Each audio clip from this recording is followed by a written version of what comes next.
Harvey Talks Prison here. I think I'm going to use this time to answer a few questions that keep popping up in my lives and my videos. One is, if you have a life sentence or had a life sentence, how are you in the free world?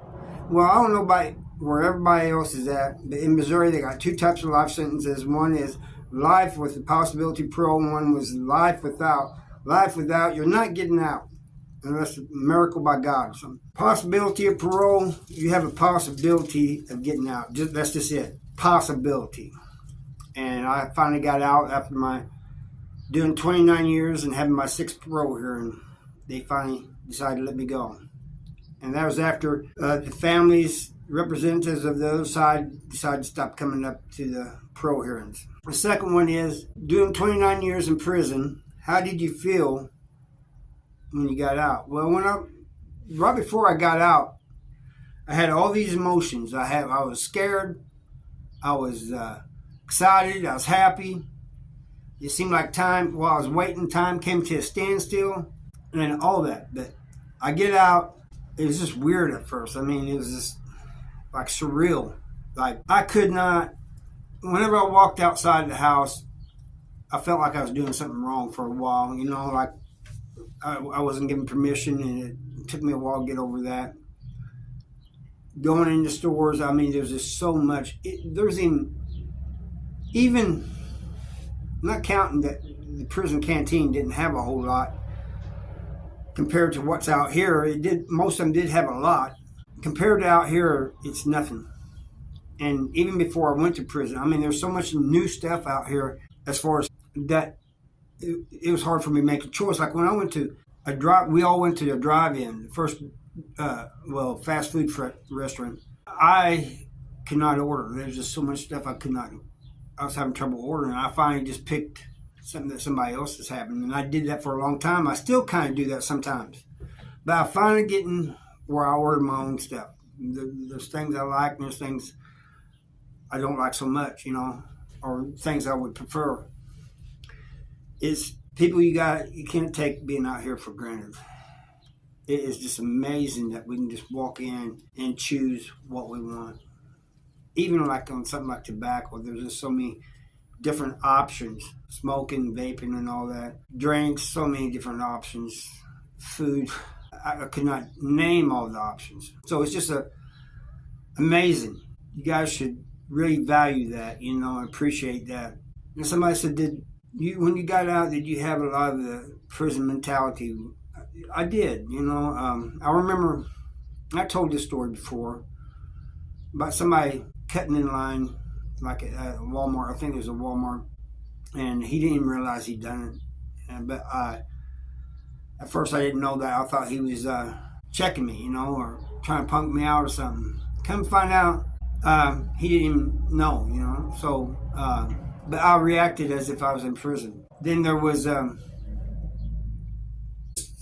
so many different things, that I can't even describe. Even now, I sit in restaurants with my back to the wall, possibly. I got to see the whole place, And sometimes, a restaurant, kind of reminds me of a chow hall sometimes. And it's not a good feeling to me, But it's something, I want to go to restaurants and stuff to try to get over that, to overcome it.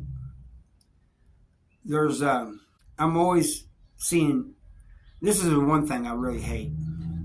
I'm always seeing weapons and everything. Somebody might see an ice pick. I'm seeing a shank. And just all kinds of little things like that.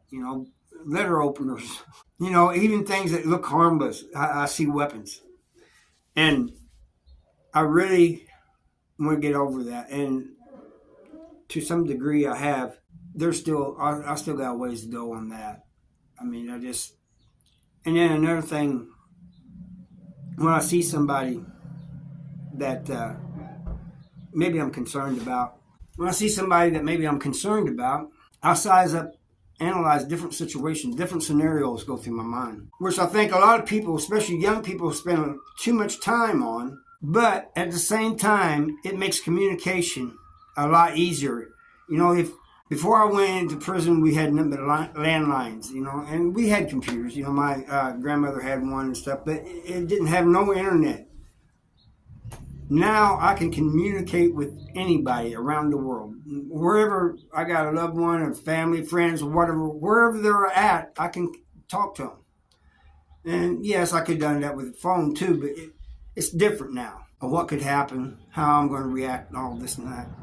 And that's not a good thing either. I'm always looking around. I hate doing that too, but at the same time, I kind of like doing that. But I feel like when I do that, people think I'm ignoring them. Now we've got sirens going off. What the heck? But anyway, I just talk a little louder, people. These are some of the things that, and somebody asked about technology. Technology it's fascinating. You know, I think there's downsides to it, and then there's upsides to it. You know, like you got cell phones. I probably should be calling people more than I do, but I mostly just message them. You know, and sometimes I call, but for the most part, I message them, and I guess that's a kind of a downside because there's nothing like talking to somebody personally, especially if it's a family member or a friend or something. You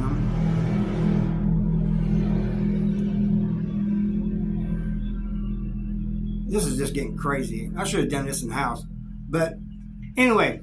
Let me see if there's any more questions to think about. Any that people have asked me.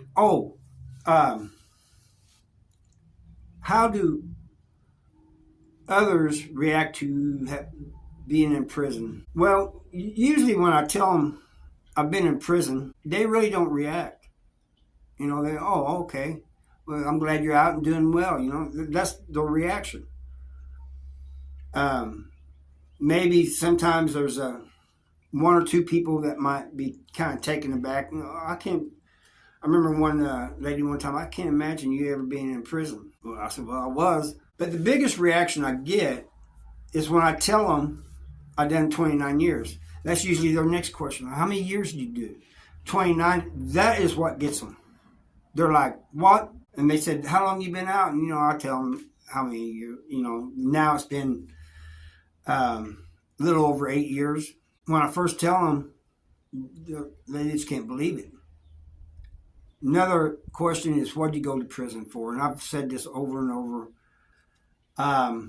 so that it really doesn't bother me talking about it no more. I've said it so many times. But my little brother was being abused. Told my parents, against my brother's wishes, he didn't want nobody to know. He was kind of ashamed that I found out. And I only found out by accident because I walked in on it. My parents didn't believe me. I told a retired cop who was a friend of the family. He went back and told my parents. I finally took matters in my own hands, and I know that's wrong, but it's against the law. But I was 17. I didn't know what else to do, people. I really didn't.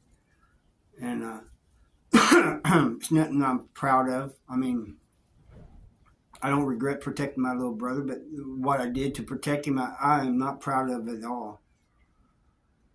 Anyway, I thank you all for watching. I'll see you next time. Bye.